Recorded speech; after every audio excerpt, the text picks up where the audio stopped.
I'm just going to tell you a little bit about the Science Gateways Community Institute. We are an organization at 7 different universities, and we provide 3 areas of support. We have support for building and running gateways. We also offer education and training, and we also provide a lot of ways that people can join the community and network with other people who are building gateways. And together, those 3 areas offer a variety of complementary and overlapping areas of support. So for example, in our support for building and running gateways, we offer people who can help you, who can physically help you build your gateway. We also have consultants such as Juliana, who is talking today, who offer expertise on things like business or sustainability. And then we also have a catalog of gateways and software that you can use to find software that can help you build your gateway or promote your gateway. In the area of education and training, we have this webinar series, but we also have Science Gateways Bootcamps. And you may have noticed on the previous slide that the next deadline for applying to attend the bootcamps is coming up soon in about a week or 2 weeks, yes. So if you like what you saw here, you'll get more of it if you apply for the bootcamp. We also offer programs for students, including a summer internship program and a coding institute, and those applications are open now. Our annual conference is going to be in September, and that call for participation is also on our website. And finally, our website offers a bunch of other kinds of resources and materials around around education and training. And then, in addition, in the aspects of networking and community, we have a collection of partners who offer complementary services or resources. Those are worth looking into, particularly for some of the technologies that you might need. And our affiliates program includes software development. Or I should say software that has been developed for using with gateways, and the affiliates are people who have identified themselves as being willing to support that software if you are interested in using it in your gateway. So you can reach out to them. Finally, the remaining things are sort of logical things you'd expect to find on our resources, but I will point out that we have this community forum, which is a new Google group that you can join, and you can post questions to other members of the community, and generally those generate some good input and insight from other people who've been there and done that. So my last comment is just to ask you if you can take 30 seconds at the end of this webinar to share your feedback, both about how this was useful for you, but also if you have suggestions for other topics. So I'll put this webinar evaluation link in the chat area to make it convenient for you, and it'll also pop up as a final slide at the end of this presentation. So with that, I'm going to stop sharing my screen and let Juliana get started. And I'm going to let you know that, so Juliana Casavan is at Purdue University. We at Science Gateways Community Institute have the pleasure of having her join our team from the Purdue Foundry, where she has been helping startups and entrepreneurs get going. And so she's offering that same kind of expertise to help our gateways get going with thinking about their audience and their competitors and their sustainability and so forth. And today you'll get to hear about her angle on competitors. And if you like it, apply for bootcamp. So with that, I will hand it off to you, Juliana. All right, thanks, Catherine. Hi, everyone. So thanks for joining. Excited to see so many people on the call today. So if there are questions that pop up throughout, please feel free to post them in the chat right away, or interject. I always prefer having a conversation versus talking to myself for an extended period of time. So just to give you a brief introduction about myself. So my position on about half of my time is with the Purdue Foundry, which is an accelerator of sorts for Purdue University to help get Purdue intellectual property into the marketplace. So I help faculty, staff, and student-based startup companies develop their business models and their plans for commercialization. So That's what I do for part of my time. And then the other part of my time is working with the Science Gateways Community Institute as well as Hub Zero here at Purdue. So with Science Gateways, I'm one of the instructors for the bootcamp. And so I spend a good amount of my time with the bootcamp throughout the week, teaching different sections of the curriculum. All of it, though, focusing on sustainability practices. So thinking about how does your project or the thing that you've developed become sustainable. So it turns out that these skills translate across. So whether it's applying a business model to a commercializable opportunity where you can be a for-profit organization making lots and lots of money, or being a project-based free open source service or tool, you still have to figure out how do you continue to sustain and support that initiative and gain customers and users in the process. So it's been a really awesome experience being able to kind of cross the paths of commercializable technologies to more of a research or open source type of technologies. So what we're going to focus on today, though, let me pull up my slides here. My screen sharing okay? Hopefully everyone can see that. We can see it, but it's not in, now it's in presentation mode. Yeah. Got it? Okay, good. Yep. So what we're going to focus on today is talking about gateway competitors. So how to identify them, differentiate yourself from them, and then also potentially work with them. So part of this will be figuring out, though, where does your gateway actually fit into the existing market? So when I was thinking about how to talk about profiling competitors and figuring out where the opportunities might be, it was first the realization that we have to understand what does the market landscape look like for the product or tool or solution that we've created. So market landscaping, you can see there's this little map over here. It might look a little bit like this. But what it really does for us is it helps us to demonstrate where the idea or the solution fits in the existing landscape. So it's important to know before being able to evaluate your competitors, where do you actually compete in the first place? What industry or what market or what segment do you participate in so that you can fully understand what's happening around you so you know where your opportunities are. So the other thing that the market landscape does is it really lets you illustrate the relationship that exists between those solutions. So you can see, do these solutions partner well together? So this would be kind of, do they have the ability to collaborate somehow? Do they compete head on? Or are they like totally different in where they fall in the overall market landscape? So maybe they exist in a similar area, but they may serve the same kinds of customers, but really the solutions are totally different as far as what they're trying to do. Another piece of this is that it really allows you to identify the forces that drive the marketplace. So how do you actually figure out how customers or users are choosing one solution over another? So why would they actually choose your solution versus another solution? And what are the things that they care about the most? So this sometimes looks like, what is it that they require it to do? Or what is it that they really need the product to do? Or, what are the features or functions that they really wish that they had available to them in a product to solve this particular problem? So ultimately what this comes down to then is that product market fit. So, in commercialization, this is a big thing that we talk about, and it's the idea of, have you found this space where your product fits very, very well into a specific market? So, where those two things come together and they fit together.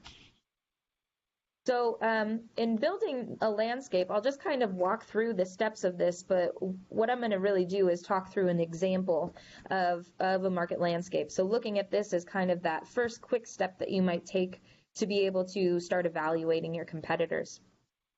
So first thing that we have to do is really identify what is the market landscape, what is the space that we're competing in.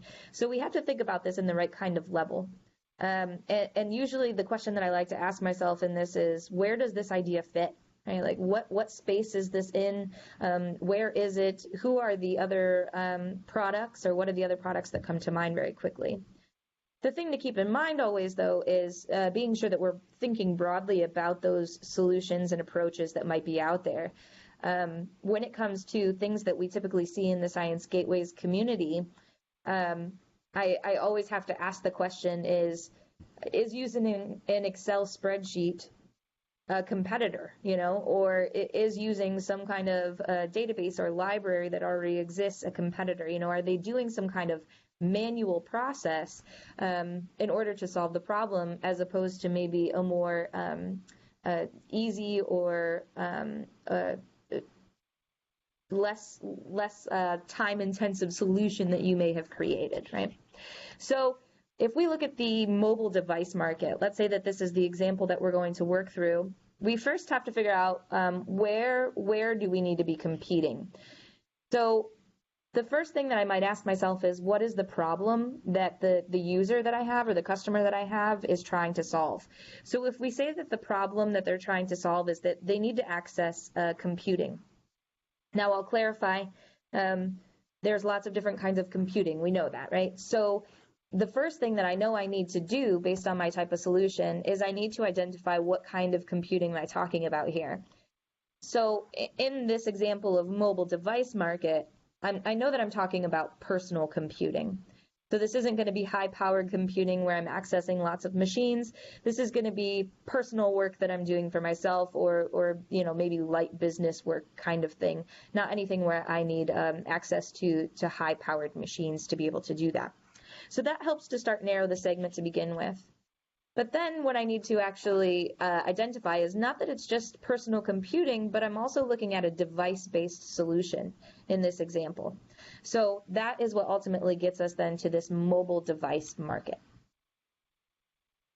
So the second step to this piece of it is brainstorming the current technologies that solve that problem. So again, a great way that I like to do this is just asking, what are the alternative ways that the problem is being solved today?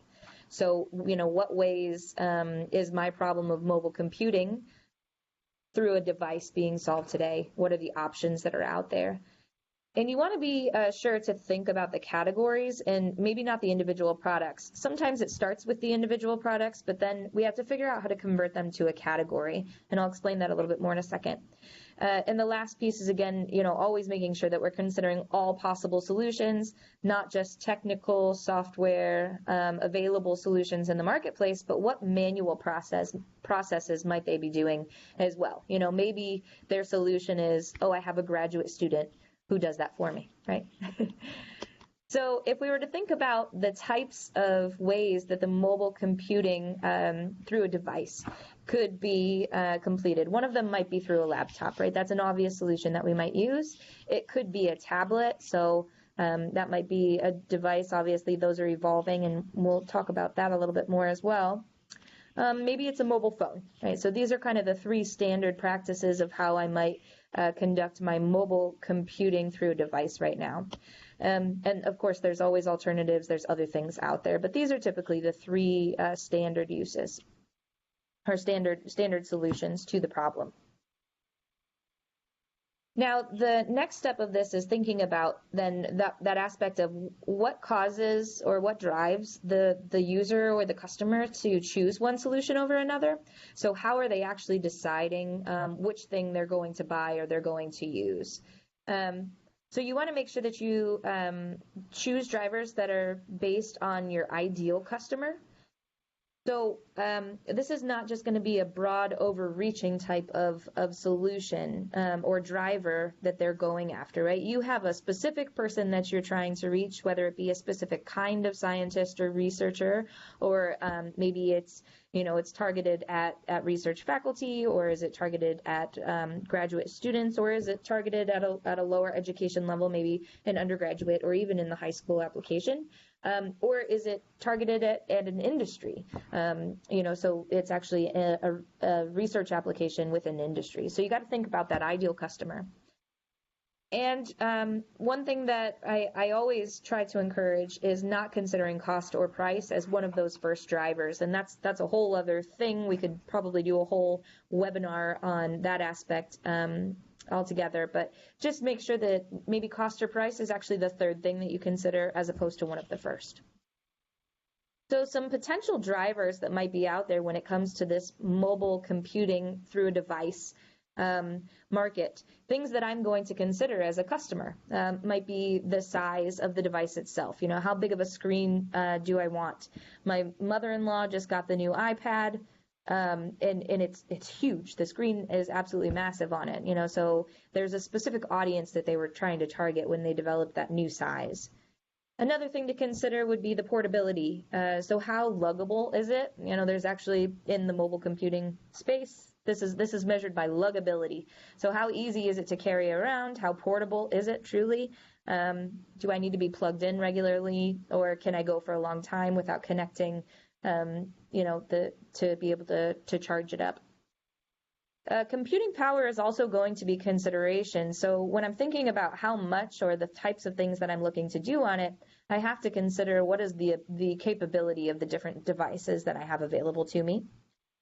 Functionality is a big one. What exactly do I need it to do, or how many different kinds of functions do I need it to do? Am I going to just use it for one particular set of things? Like maybe I just use it for email and some light internet work and, you know, minimal type of work that I'm trying to do on it. Or do I use it to write documents and create, you know, papers and publications that I'm working on, editing documents? Do I want to be able to listen to music, watch movies, make phone calls, text people, right? All these different things that I might want to do with my functionality. And then another thing to consider would be that connectivity piece of it, you know, so can I connect over Wi-Fi, or do I need to connect over cellular? So using either 3G, 4G, or now 5G to be able to do that. So these might be just some of the market drivers that a user would consider when they're looking to make a decision about their mobile device solution. So then ultimately what we do in the last step is we place it on this map. So we have our title up at the top here of mobile devices, right? And then two of the drivers that I decided to choose here, and this is just for use of the example, is the overall functionality, so how many things I need it to do, and then that portability, so that luggability aspect of it, of how portable is it. So the last piece then is actually putting these solutions into the map to understand where they actually compete or where they actually exist in this marketplace. So this is maybe what one would look like in putting it together for the mobile device market. Now the bubbles are not super important, other than they identify where it falls on the two scales, on the axes. But it also identifies a little bit about market share. So we can see laptop computers, smartphones, tablet devices really kind of dominate the marketplace, whereas things like smartwatches, smart pens, and now just straight up cellular phones have really started to kind of, or cell phones have kind of dissipated as far as market share, but then smart pens and smartwatches typically just have a small foothold. So we can see now, okay, this is what the landscape would look like. And a user is going to go through this process of identifying kind of how these things fall and where they compete very quickly in their mind. But when we're thinking about it from a strategic product market fit aspect, we need to be very clear about who else is out there, what competitive products are out there, and what solutions our customers or users are choosing, right? So we can see here, this is what it might fall into. Now, when we start to think about ourselves and where we would place ourselves in all of this, we have to identify, where does our solution fit in this overall market landscape? So this is that aspect of highlighting your opportunity.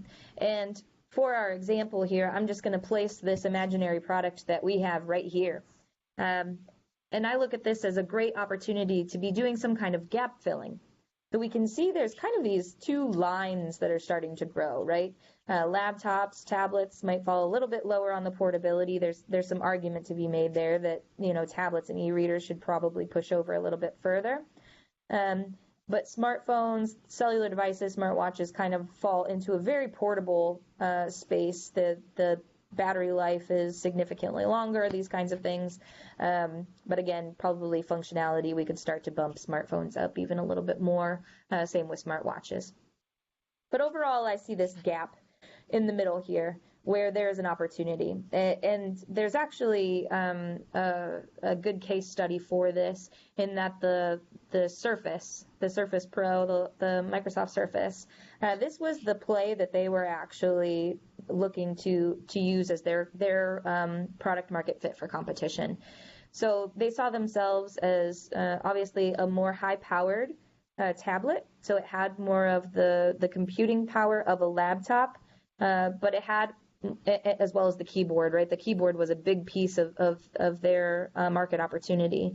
But then they were also trying to push it over into more of this portability space where it fit a little bit more with the smartphone competition. So then maybe people were making the decision of, well, instead of upgrading my smartphone this year, I'm actually going to go ahead and get that new tablet. Or instead of getting a new laptop, I'm going to get the tablet instead because it has a higher level of portability, right? So they were trying to understand what decisions might the customer be making when buying a new device. So what this all means for us, though, in competition is now we have the ability to understand what all is happening in our market landscape, where we can start to see who are the competitive companies, products, organizations, projects, however you want to identify them, that we actually compete against. And, do we need to be competing with them? Could we be collaborating? Could we be doing other things with them? Okay. So we'll move into now kind of looking at that competitive profiling aspect. Before we do that, though, I will stop and see, are there any questions right now? Anything that's unclear that you need clarified or curious about? There haven't been any questions posted, but I had a question, which is you had, and I don't think you explained why, other than just to say that it was the case. Why is it that you don't take cost as a factor, or price, or whatever, however you call it. So cost or price is kind of how we identify it, because it may be like the price to the customer or the cost to develop the product. So the reason that we don't want to consider that as one of the first drivers is really because in the decision-making process, it's actually typically going to be the third factor. So customers will look at a problem that they're trying to solve, and they'll say, okay, I need the solution to typically do like these two things, right? So if we look back at our mobile devices thing, it's going to be that functionality and that portability piece of it. That's what I really need to have happen. So you can see I'm not considering price yet. But what I'm going to do now is I'm going to say, okay, if I'm looking for the highest level of portability and the highest level of functionality, my best solution opportunity is somewhere in the smartphone category, right?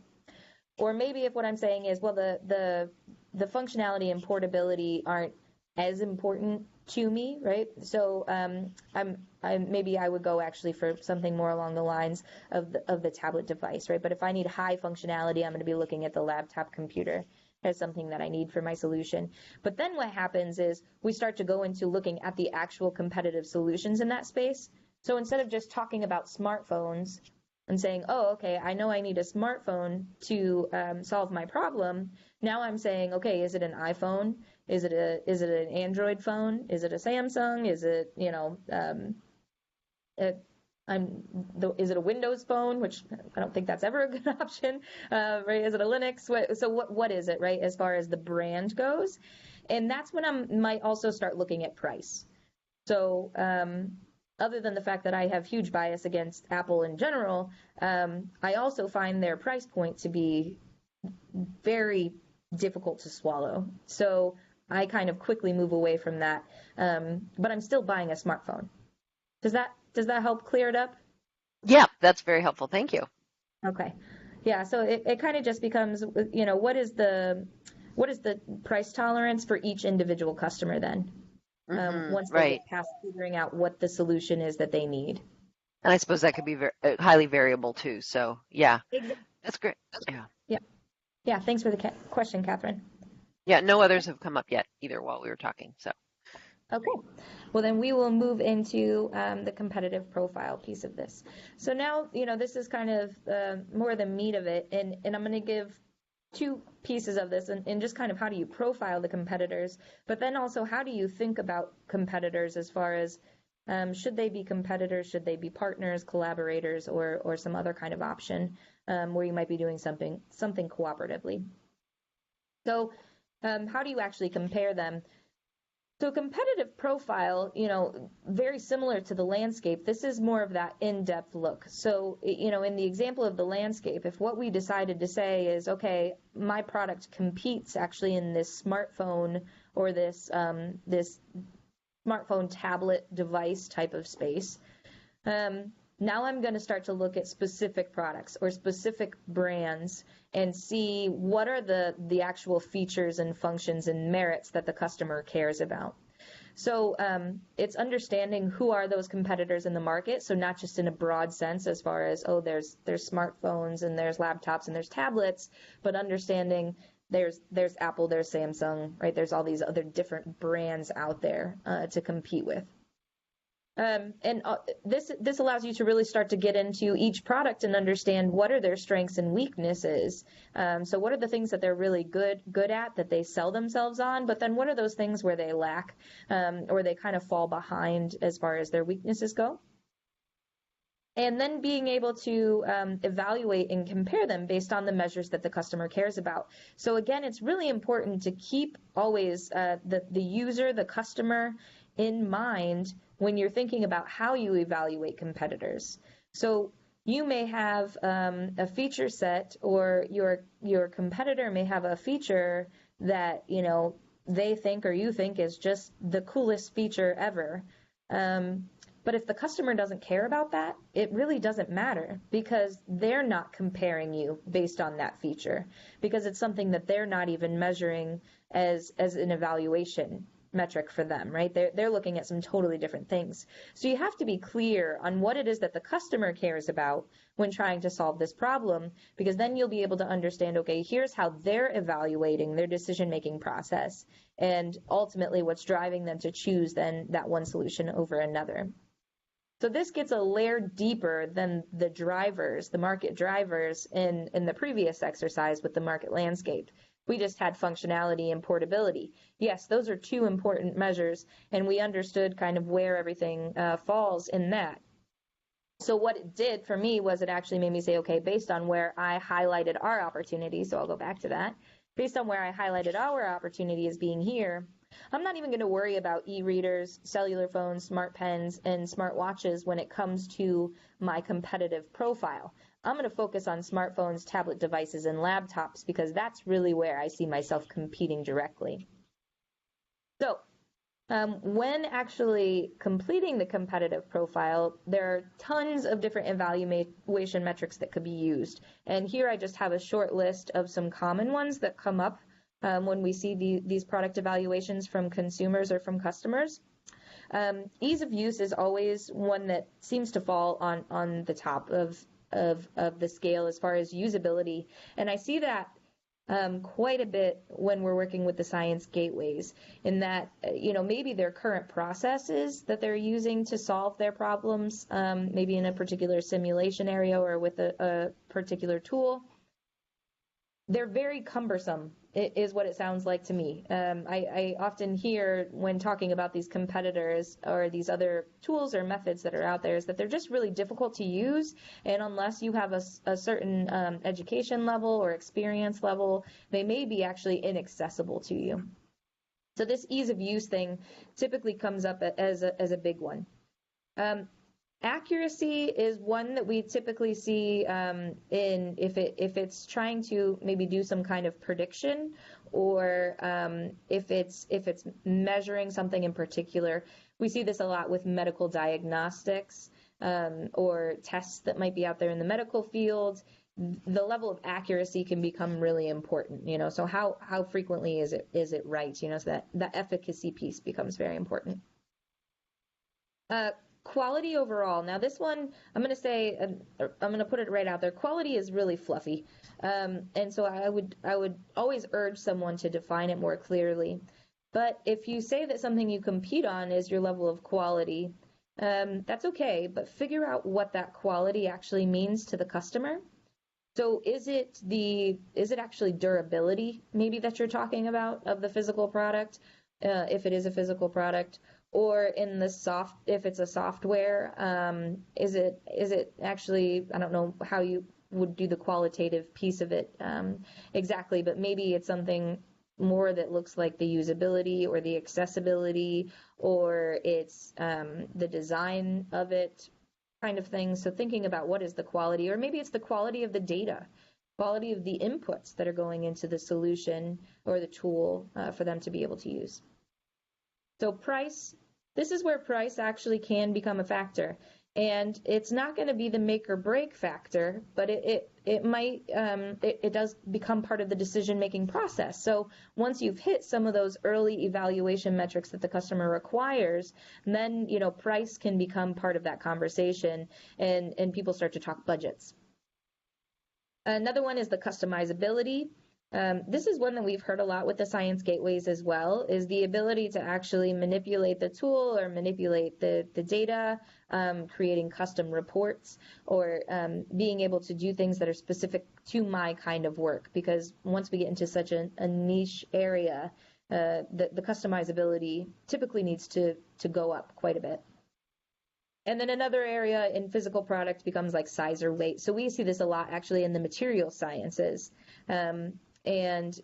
There's actually simulation tools that we've worked with previously where size and weight was one of the outputs of their tool in their simulation, was figuring out how heavy might a particular material be, and how does it impact maybe a decision that's being made about what kind of material to use to build a rocket or an airplane or something like that. So size or weight can also become one of those factors, and typically though in a physical product evaluation.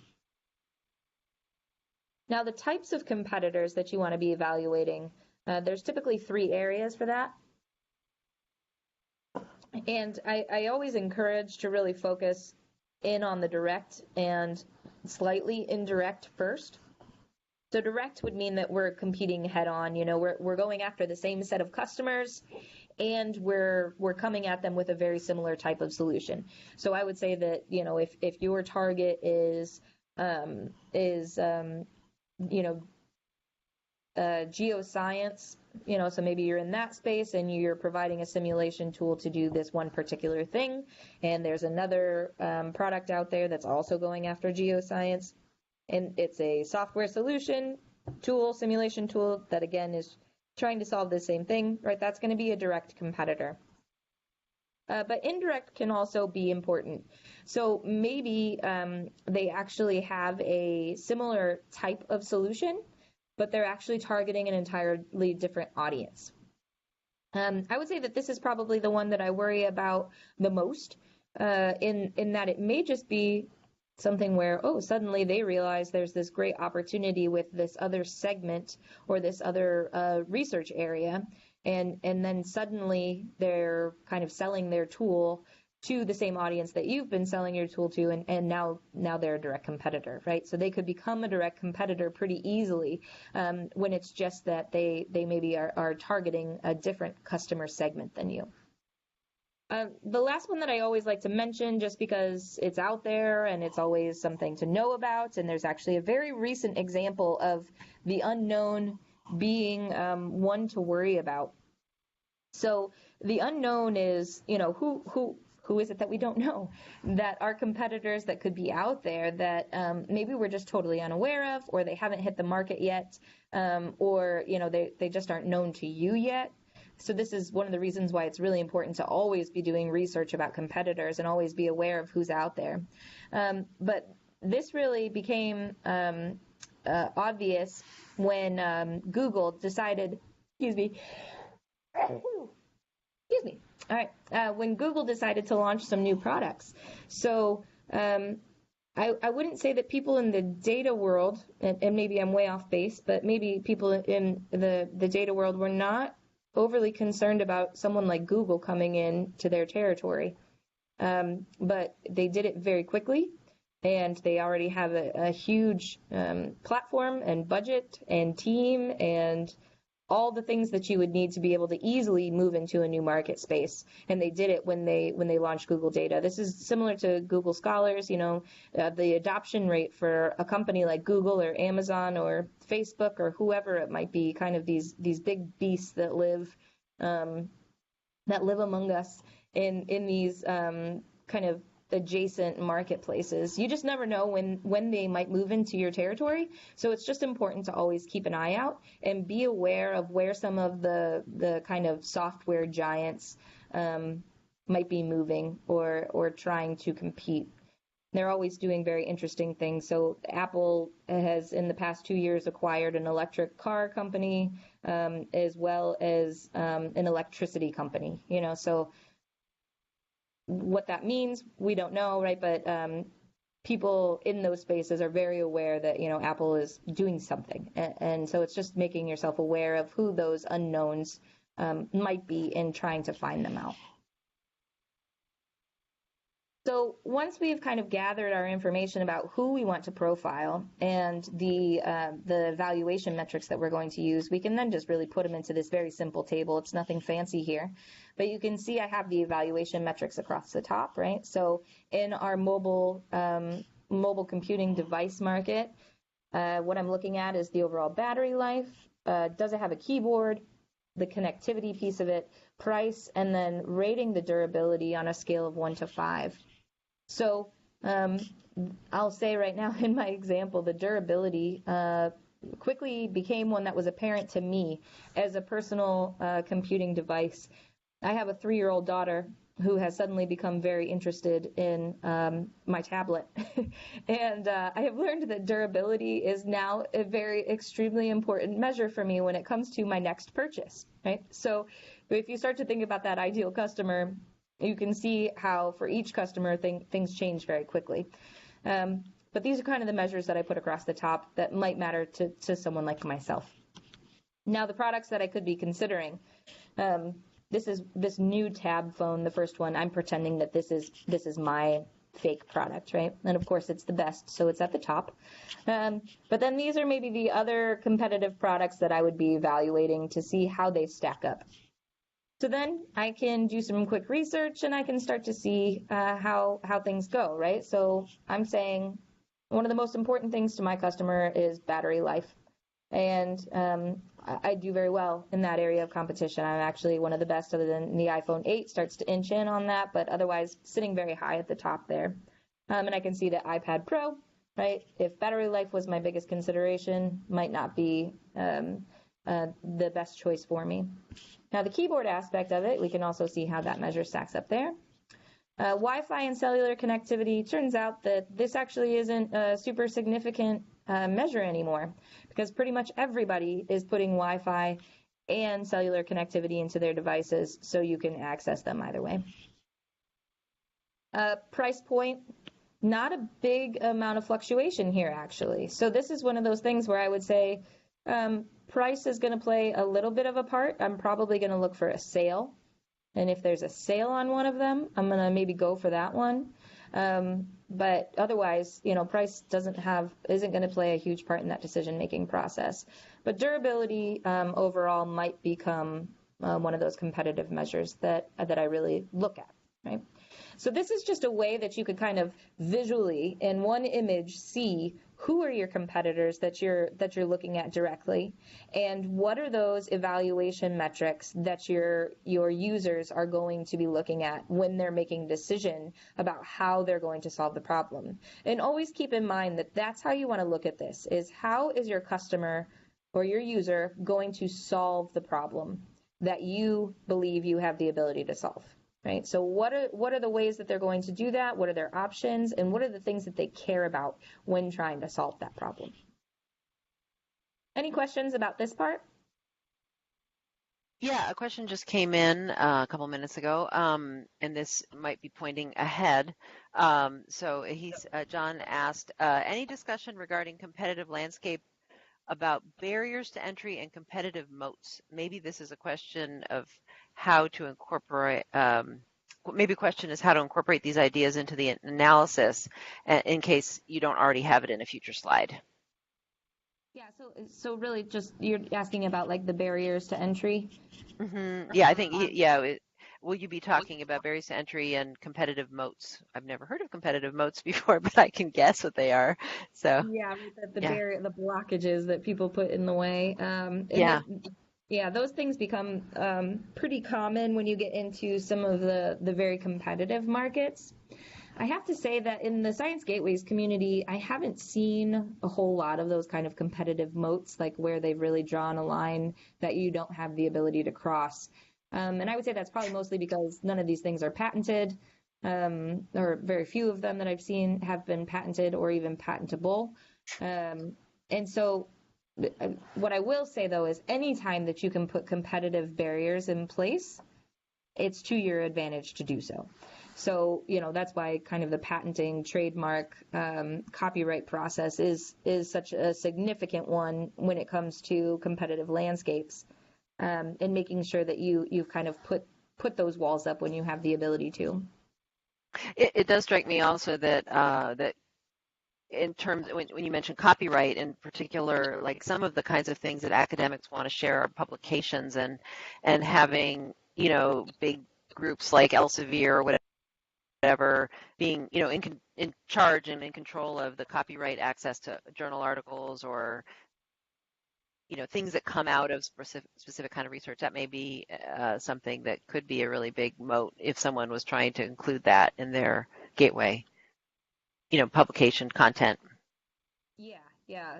So there are some interesting things when it comes to if you're trying to like charge for your gateway or access to your gateway, or access to the data, and what you're actually able to do based on who owns the publication, or who owns that simulation, and if it's required to be open source or not. Typically, though, it seems like this is a relatively open community. I know Elsevier is in the publication world is just a whole other thing, right, of blocking access.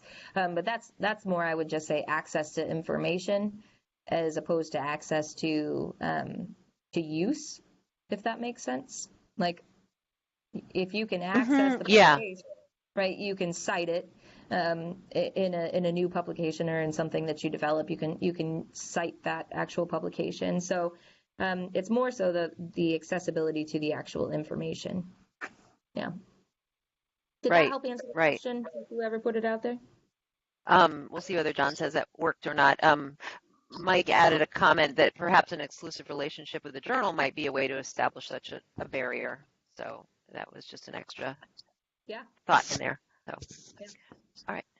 Yeah, so I think you can carry on for the moment, probably. Okay. Yep, and if that didn't help clarify, then, let me know. Yeah. So, one of the things that I really wanted to drive to was this idea, though, of kind of the collaboration with competitors, and how can you actually maybe collaborate with them instead of being strictly competitive, So, and sometimes I think the word competitor or competitive is a little bit too strong, right? Because maybe it's actually a colleague of yours that has created the other thing, especially when we get into these small niche communities where, there's so few of us participating in a certain area of science. You have to be open and collaborative to a certain degree. So, competition can sometimes sound, I think, a little too harsh or something. But things that we can do is really think about how we actually collaborate with competitors instead of just compete head on with one another. So areas where I've seen this work really well is in things like co-development of a product. So this happens on an industry level, but I think it also, this is something that's like naturally being done in academia very well. And it's this co-development, right? So we write a grant together, we participate on a project together, and so, we've co-developed something. So maybe a simulation tool is actually developed across, a couple different institutions as opposed to just with one person or one institution. Or maybe it's across multiple colleges or departments within one institution, So maybe something to think about is if there's a skill set or if there's an aspect of your product that you feel like is lacking and you don't have the technical expertise or the time or talent, time seems to be one of them, on your team to be able to actually fully develop that new element. Maybe there's something that you could do as far as collaborating with someone else out there who's in a similar space as you, and you could co-develop something. So, this is what, collaboration on an actual product might look like. So that's one of the potential routes that you could go. There's also these ideas, though, of like a strategic alliance. So maybe there's a mutual benefit for both of you to be strategically aligned with one another. So this might be something where you actually are all kind of trying to drive at the same customer set.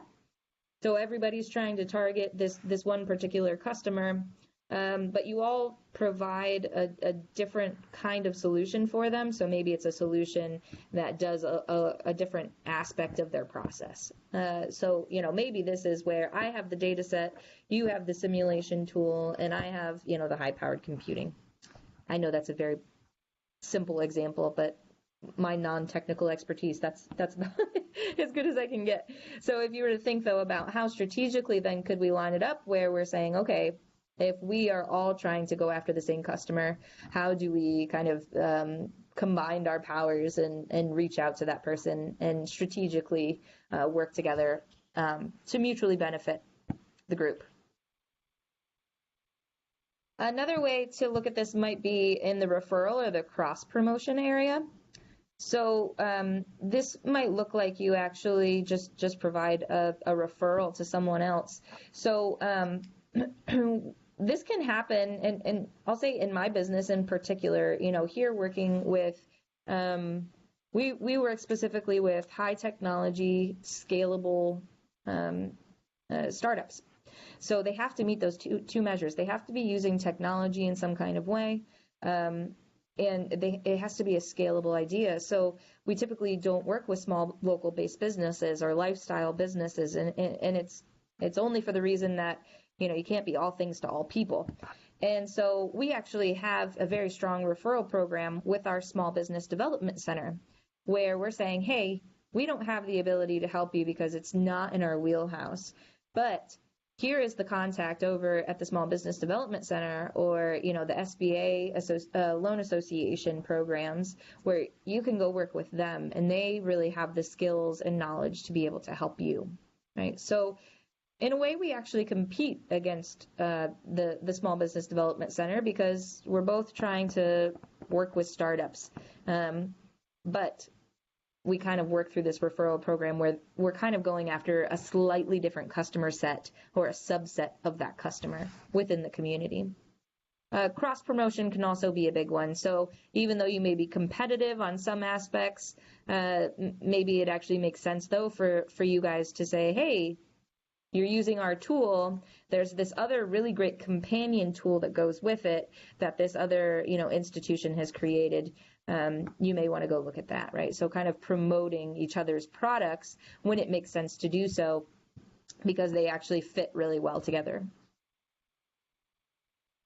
Another one that actually Science Gateways Community Institute is a great example of this. Now, I would say that overall the community is not super competitive with one another specifically, but creating these institutions or these communities, often in industry they're called associations, can be actually a really great way for everyone within the industry or everyone within the Science Gateways community, let's say, to be able to promote the message of Science Gateways in general, right?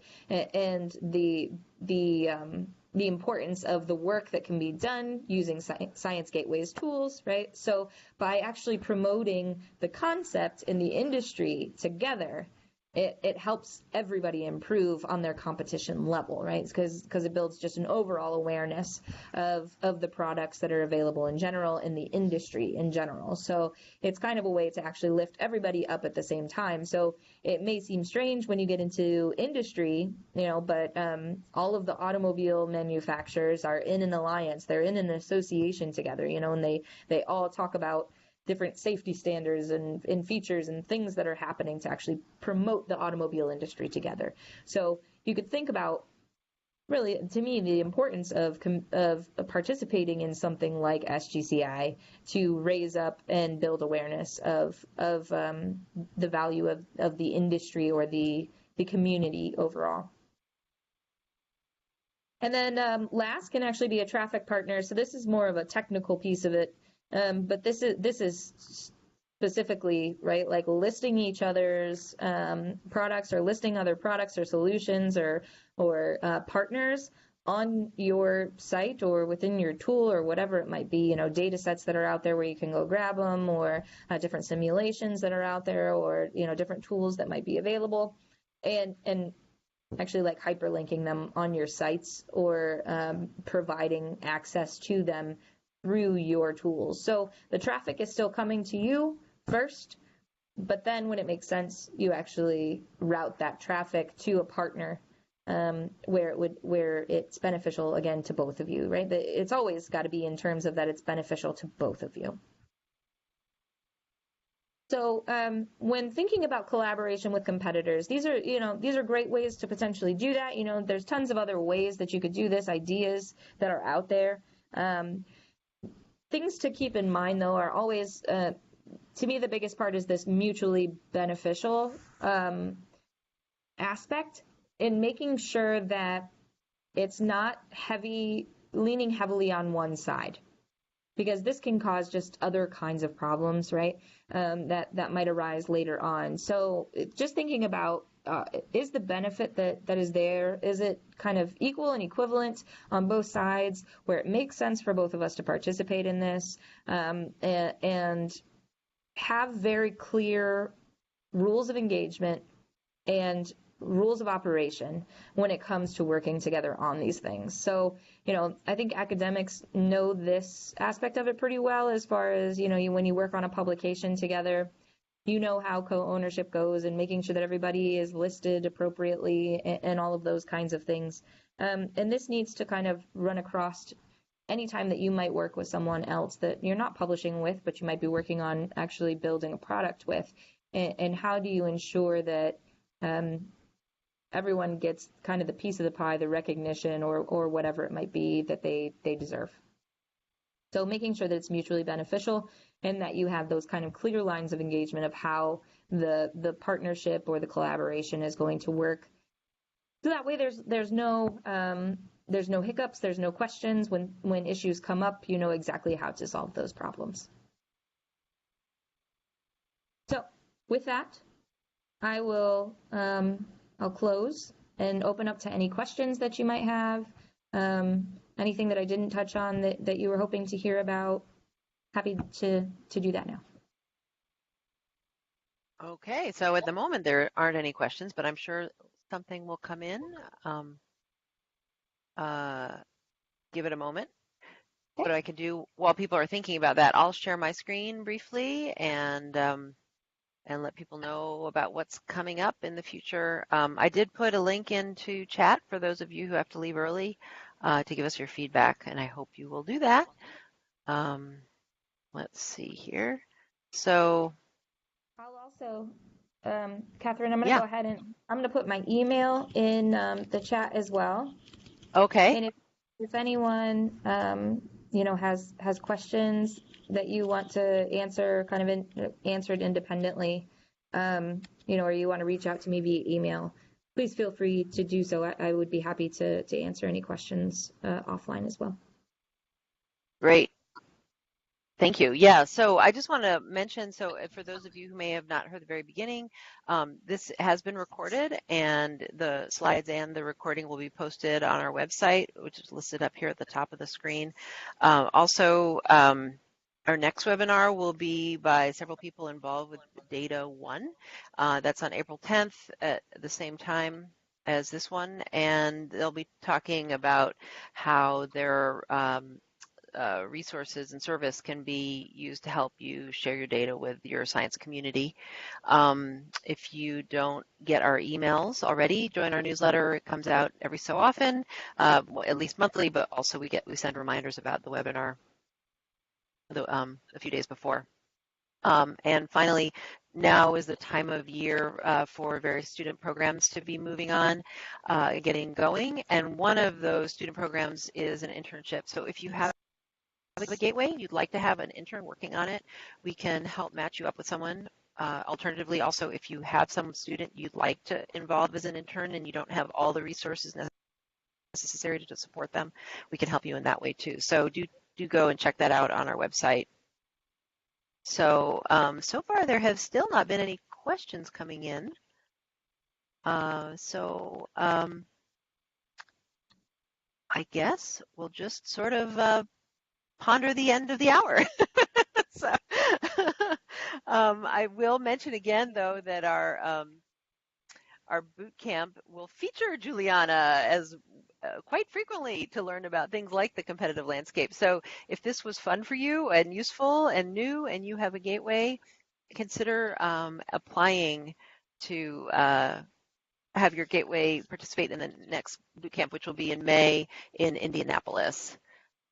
The application is due March 22nd, and basically it is free to you other than the cost of your travel, hotel, and a couple of meals, but otherwise meals are included and lots of great educational content, I guess you could say educational and entertainment. So, and it looks like the person, John, who posed the question earlier said, thanks. So I think you must have answered his question well enough. So, yeah, yeah. So, Well, thank you for having me. I so appreciate it. And, hopefully I'll see some of you at the boot camp. yes, I do hope that this will help encourage folks to consider applying because it is really a lot of great and relevant information to know. And in fact, actually, one of the things I've really enjoyed seeing is we do have some pieces about some of the mini boot camps that we've also offered, as well as the main boot camp, and some of the comments that people have said about taking the lessons they've learned from boot camp for science gateways and applying it to other projects that they're doing that may or may not be gateways has, is really kind of neat that this isn't just only relevant for a project that's a gateway. I think that's pretty cool.